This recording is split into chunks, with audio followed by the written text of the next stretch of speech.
Greetings, this is Ted A. Roberts with Seeking the Everlasting Gospel Ministries, and today we're finally getting on chapter 4 of my book, The Surprising Dismissal of Water Baptism and the Communion, Carnal Ordinances Part 2, The Naturalistic World that had come to an end.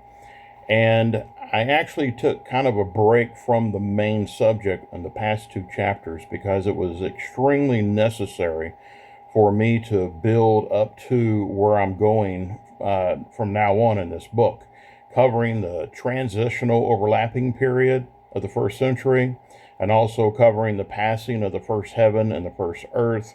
If you haven't watched those two chapters yet, I suggest doing so before getting involved in here, because questions may pop up of why I'm saying what I'm saying.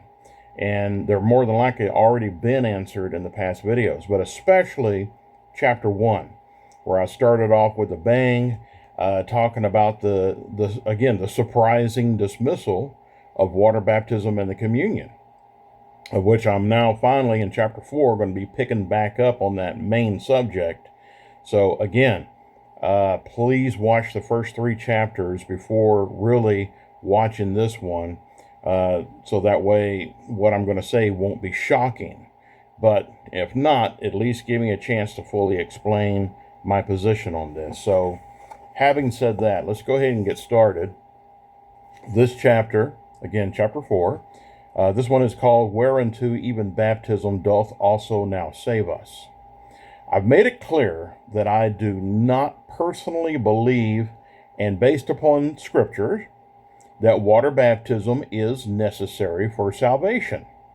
And yet, we cannot forget about Peter's own words here in 1 Peter 3:21b, where he says, Whereunto even baptism doth also now save us, of which wording is also the name, of course, of this new chapter. But naturally, and with the wording of this verse, the question has to arise. Did Peter even mean water baptism by his words? Most folks believe that he did, even though, and as I had already pointed out in the previous chapters in here, that a lot of times in the scriptures and in the usage of our word baptism, or even with the words baptizing and baptize also, etc., the word is listed without saying which kind that it is, such as either water, spirit, word, fire, or even baptism into death. This is the case even for the main verses of this entire book. That is, the verses that we have already gone over for 1 Corinthians chapter 1, verses 14 through 17. Especially when he said, I thank God, this is Paul, I thank God that I baptize none of you, etc. However, and even so, I feel confident that with Paul's words in 1 Corinthians, we can be sure that he, at least there, did speak of water baptism. This I went over again in chapter 1 of this book, about 1 Corinthians chapter 1, verses 14 through 17. For even though it can be reasoned out of why he would stop baptizing in natural water, there would have been absolutely no excuse for him to stop doing so with the Holy Spirit, as we have seen him doing, and by the laying on of hands upon those disciples in Acts chapter 19, verses 1 through 7, of which I also went over in chapter 1 very thoroughly. Of which incident I say it here, I'd already spoken on during chapter 1 herein as well. Now, let's finally quote these set of verses in 1 Peter. So let's go to 1 Peter chapter 3, and we're going to quote verses 18 through 21. For Christ has once suffered for sins, the just for the unjust, that he might bring us to God, being put to death in the flesh, but quickened by the Spirit, by which also he went and preached unto the spirits in prison, which sometime were disobedient, when once the long-suffering of God waited in the days of Noah, while the ark was a preparing, wherein few, that is, 8 souls, were saved by water.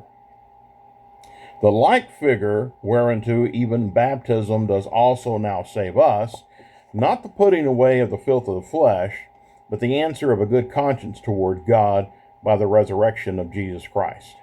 Now, in order to decide which baptism that Peter really spoke of here, despite he saying that Noah was saved via natural water, or that is by a boat to ride upon the natural water to keep them from drowning, we surely need to dissect those verses. But before we go any further, I've got our first explanatory note here for when I had said Noah was saved via natural water. We have to keep in mind of what else Peter had said concerning this event of Noah's salvation via natural water, and it's that he, Peter, was simply using this natural example to now describe something spiritual. 1 Peter 3, 20b through 21a. When once the long-suffering of God waited in the days of Noah, while the ark was a preparing, wherein few, that is, 8 souls, were saved by water, natural water.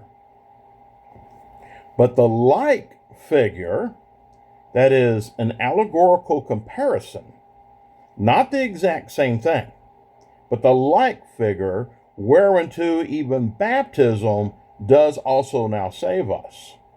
So, no, and by using Noah's natural water as an example, that thought does not have to justify us to say that now natural water will again, and just like Noah and his family, save us.